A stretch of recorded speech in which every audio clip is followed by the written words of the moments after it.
Okay. Let's talk about what this movie is. It's three friends in college, often referred to as idiots for being childish and not studious. And now three idiots are going to discuss this movie. There it I is. knew I knew it was that. coming. I was like, when is he gonna throw it in?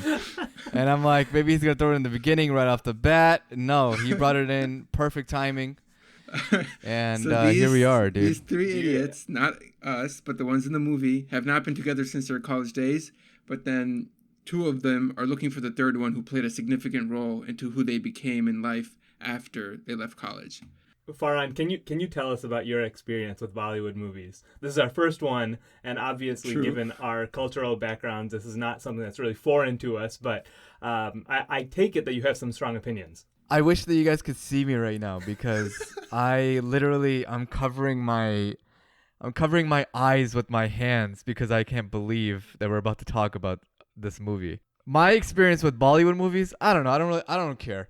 I mean, I'm trying to be objective as I can here, and so I'm just gonna say one thing: all of the writing in this movie is cheap, and it's the same as every Bollywood movie, and it's acted the same way in every Bollywood movie. There's nothing different. The writing is cliche, but it's not necessarily bad. It's just predictable. Oh, it's bad. I don't think that makes it bad.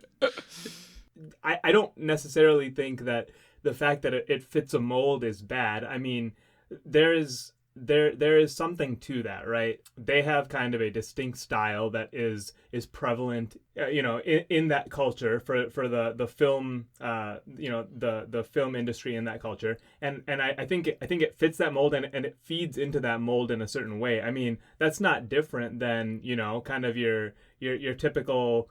I don't know, slapstick comedy movie like that you watch in Hollywood, right? Like I don't think it's necessarily different from that.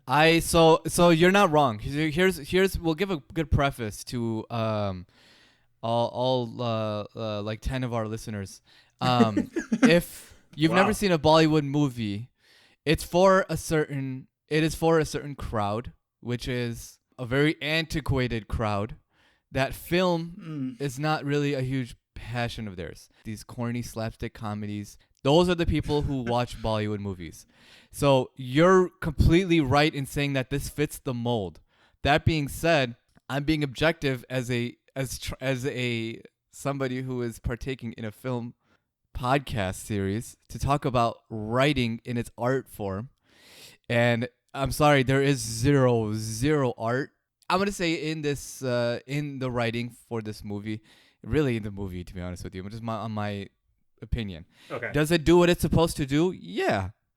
Doesn't make the writing good, so we can talk about that, but that's kind of my deal. So without like harping on it too much, I think that they take that mold and then they actually accomplish something with that in terms of a message that is, more defined and more specific than what you typically see in a Bollywood movie. I think they go beyond the pale in terms of what you would expect for depth in a Bollywood movie, and I mean I'm ready to fight on this the whole way. So I'm actually excited that we disagree We're to gonna have a to decent we're amount. gonna have to throw down, dude. All right. This is the thing. I think Three Idiots is a good movie where it kind of transitions like from what we grew up watching the '90s ones, like they're super melodramatic and pretty much only like love stories, versus kind of what Bollywood has become, which is a little more diverse now than what it used to be. But it bridges that gap. So like Yusuf says, it takes what we're like familiar with and it does add on to it.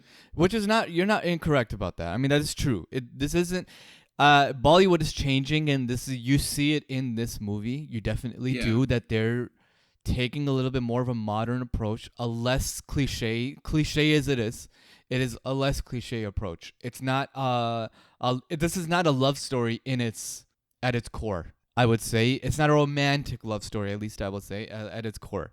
So in that way, it is different. However, in the execution, I just wish that they would have gotten. There's nobody like this probably in Bollywood, but I wish they would have gotten somebody that's a little bit more progressive and understands film more, because they got the same people who are directing all of those shitty romantic love Yeah. movies to do this one. They got the same exact people to write the scripts for this movie as they did Yep. for the people who wrote that one. The only thing that this movie really has going for it, and we'll talk about it later, is that it's a good feel-good movie with a different message than you typically see, and that's about all the credit that I'm gonna give it. Okay, so here's the thing. I think that they go very cliche and they go hard, and it's for a reason. And I'm gonna call out your boy Wes Anderson right now, Farhan. So he does this in his movies, and we applaud it. Okay, like he kind of brings. I mean, well, this also factors into aesthetics a lot, but the way that they present kind of the development of the story, it's like over the top in a lot of ways. It's very cliche. There's like stereotypical characters that come in and out of the story, and he's just established that as like part of his style, and we're okay with it, right? Bollywood leans on that stuff generally, you know, over the entire industry, but I think they actually go particularly hard on it in this movie in a lot of different ways, and that is to make a point that fits really well with the themes as well. So I think that was fairly purposeful here, and so I gave them credit for it.